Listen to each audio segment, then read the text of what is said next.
Naimbagal daw yun, ka-Ilocano, kumusta po kayo? Ang episode natin ngayon, ka-Ilocano, na itatanim na natin yung nabili nating araw-arya sa Kanawidan. Ito po yung tinatawag nating Christmas tree.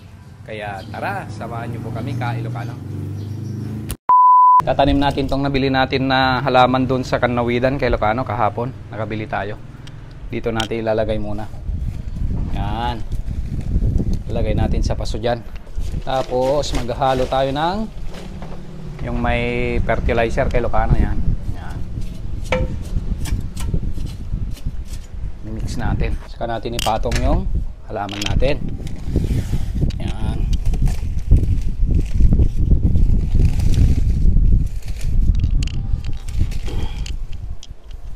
Yun, lalagay na natin yung ano kay Ilocano. Yan. Yung lupa. So didiligal lang natin. Dagdagan yung halaman natin dito sa terrace. So yun ka-Ilocano, maraming salamat po sa panonood.